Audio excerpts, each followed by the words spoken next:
కన్యాకుమారికి వెళ్తున్నానని చెప్పాడు కదా, దాని తర్వాత ఊరనేదే లేదు తెలుసా?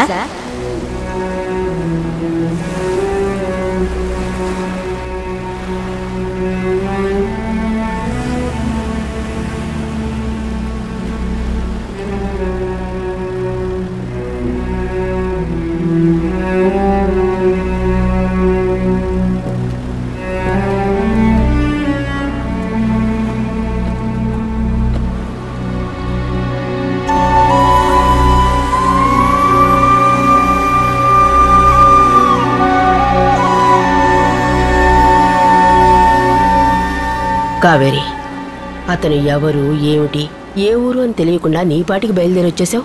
ఇంకా నయం నా కంట్లో పడ్డావు, లేకపోతే ఏమై ఉండేదానివో. ఇంత వయసు వచ్చే వరకు నిన్ను పెంచిన వాళ్లకు నిన్ను ఎవరికిచ్చి పెళ్లి చేయాలో తెలియదా? తొందరపడ్డావు కావేరి. సరే, నీ వయసు అలాంటిది ఏం చేస్తాను చెప్పు. బాలా, ఆర్ఎల్ వాయుముడికి ఒక టికెట్ తీసి పంపించు. లేదండి, తను ఇక్కడే ఉన్నాడు. ఇక్కడంటే ఎక్కడమ్మా? ఈ ఊర్లో ఉన్నాడు, కన్యాకుమారిలోనే ఉన్నాడు. ఎవరు చెప్పారు? మా బామ్మ చెప్పింది. బామ్మ నువ్వు చిన్నపిల్లవని అలా చెప్పుంటుంది. అది సీరియస్గా తీసుకుని బయలుదేరొచ్చావా? లేదు, నువ్వు నాకు నచ్చావని చెప్పాడు, అందుకనే వచ్చాను. నచ్చావు అని చెప్పాడు కదా? అవును. అప్పుడు అతను ఏం చేసి ఉండాలి? నీ కోసం ఎదురు చూస్తూ ఉండాలి, లేదంటే మీ పెద్దవాళ్ళని ఎదిరించి నిన్ను తీసుకుపోయి ఉండాలి. రెండూ చెయ్యకుండా ఎటో వెళ్ళిపోయాడు. అప్పుడు అతను ఎటువంటి వాడు? పక్కా ఫ్రాడు. మెరుపులు మెరుస్తున్నాయి, వాన కురుస్తోందని అమ్మాయిల మనసులో ఆశలు రేపి మోసం చేసే వాళ్ళని ఎంతమందిని నా సర్వీసులో చూసుంటాను. కావేరి, నువ్వు చెప్పిన దాన్ని బట్టి చూస్తుంటే అతను చాలా మోసగాడు అనిపిస్తోంది. లేదు, తను చాలా మంచివాడు. ఎవరు మంచివాడో ఎవరు చెడ్డవాడో నాకే చెప్తున్నావా? చెల్లెకి చెప్తున్నట్టు చెప్తుంటే వినిపించుకోవే. చెప్పిందే చెప్పి మొండికేస్తున్నావు. ఈ రాత్రి కనుక నువ్వు ఇక్కడ తిరిగావనుకో, నిన్ను కుక్కలు చెప్పిన విస్తరలా చేసి ఈ సముద్రంలో విసిరేస్తారు. శవం ఏ ఒంటికో చేస్తావు. ఎంతమందిని అలా చూసామో తెలుసా? కోర్టు, కేసు, పోస్ట్ మార్టం అని మేము అల్లాడాలా? ఇంకోసారి నిన్ను ఏరియాలో చూసానంటే చంపేస్తాను. పోవే.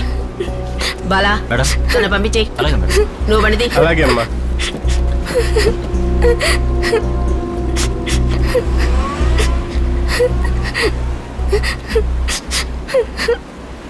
అన్ని చోట్ల చూస్తేవా? వళ్ళూరి విగ్రహం, వివేకానంద మండపం, సన్సెట్ పాయింట్ ఆడ చూడలేదు కదా? ఇప్పుడు 4 అయింది, 6 దాకా చూడు. వచ్చాడంటే ఓకే, లేదంటే బస్ ఎక్కి వెళ్ళిపో. ఏంటి అర్థమైందా? లేదంటే మేడం చెప్పినట్టే జరుగుతుంది.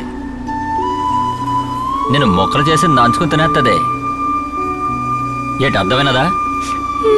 డబ్బులున్నదా? భద్రంగా పో.